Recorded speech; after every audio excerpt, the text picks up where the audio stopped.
como, ao contrário do Renato, o Diego Aguirre leu muito bem o que o jogo estava pedindo. Desde o começo, desde o primeiro minuto, o Santos aproveitou muito bem os famosos, conhecidíssimos espaços existentes entre a nossa linha de volantes e a nossa linha de defesa. O Lucas Lima deitou e rolou. As melhores chances do Santos no primeiro tempo foram por ali, inclusive aquela que ninguém entendeu por que o Marcos Leonardo não chutou em gol. Podia ter sido ali o primeiro gol do Santos. Aí depois, no segundo tempo, o Diego Aguirre colocou o Soteldo justamente no lugar do Lucas Lima, justamente para jogar ali nas costas dos nossos volantes. Que virou, o Soteldo virou o jogo pro Santos. Vamos combinar, o Soteldo virou o jogo pro Santos. E tu viu que isso é uma coisa tão óbvia que ele tirou um armador para botar um atacante de velocidade para jogar por ali, porque o que ele viu? Os caras recebem a bola ali com espaço.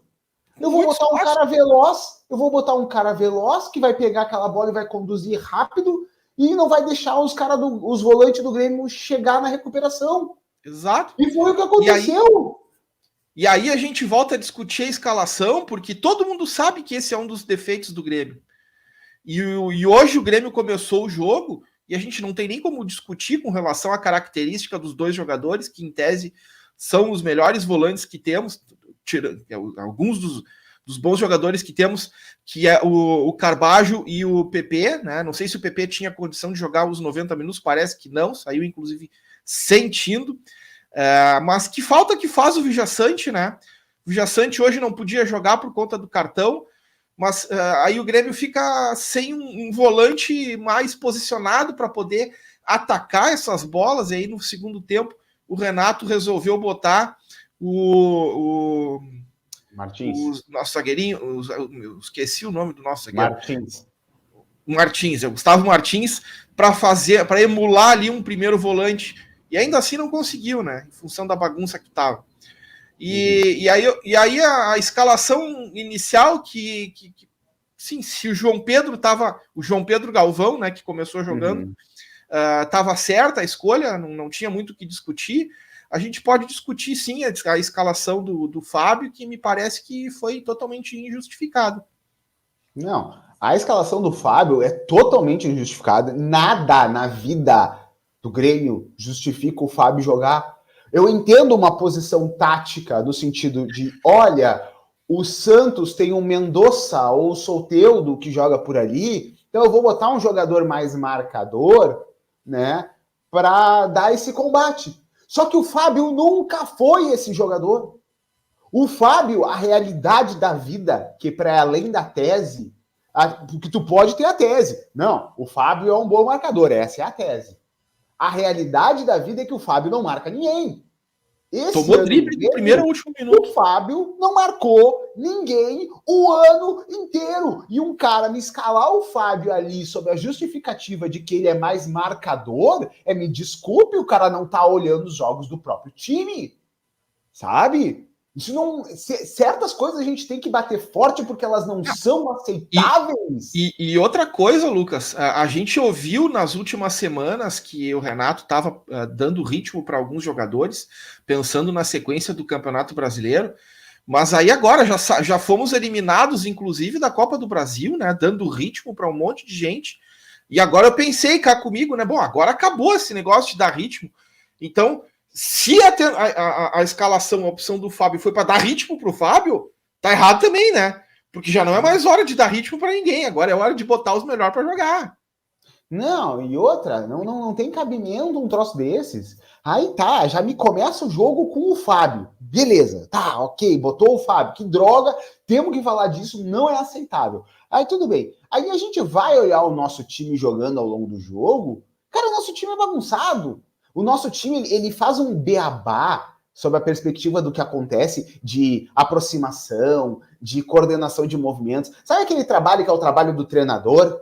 De fazer um time que a gente chama de time bem treinado? O do Grêmio é um beabá num nível de ser básico tão grande que em determinado momento, que quando chega essa época do ano, irrita. Porque se fosse assim, em março, tu diz, ok, início de trabalho, recém teve a pré-temporada.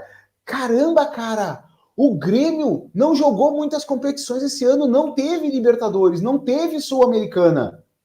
O Grêmio teve tempo para treinar.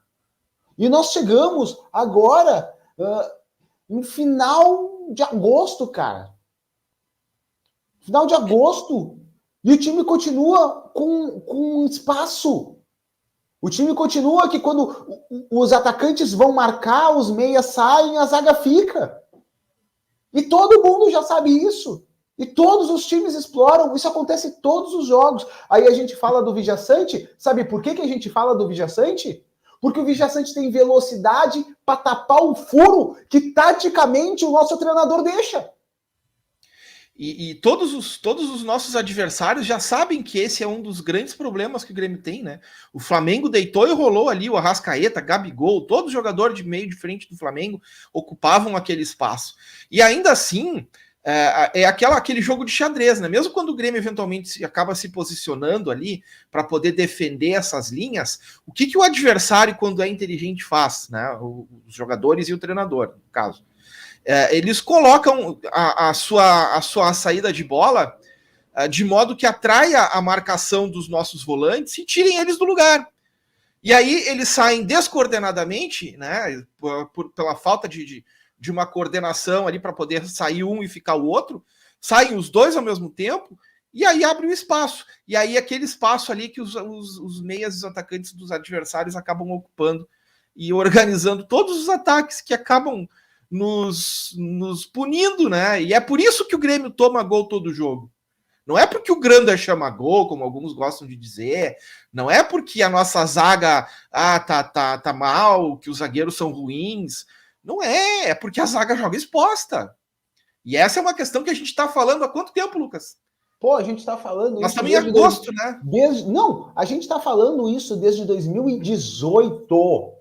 Porque não é uma coisa que aconteceu agora. A gente está falando isso desde 2018, gente. Sabe? O Grêmio tem que entender que que a gente não pode ficar dependendo de ter um time fora da curva para ganhar um campeonato. A gente sempre ganhou campeonato com base sempre revelando treinadores. O Grêmio ganhou o campeonato na década de 90 revelando o Felipão. Ganhou em 2001 revelando o Tite. Entendeu? Agora, a gente não pode ficar na dependência de ter um time que tenha o melhor goleiro da América, a melhor dupla de zaga da América, o melhor volante da América, o melhor meia, o rei da América, né? E ter um volante que não foi o rei da América, que botou a final no bolso. Porque se a gente não tiver jogadores de exceção ou jogando um futebol de exceção, a gente não consegue? Sabe? Pô, cara, sabe? A gente tem um treinador que a gente paga mais de 1 milhão por mês, dizem. Eu não gosto de falar de salário de ninguém, mas todo mundo diz que é mais do que isso. Que é o maior salário, um dos maiores salários de treinador do Brasil, das Américas. A gente não pode cobrar que o nosso time não tem espaço entre os volantes e o zagueiro?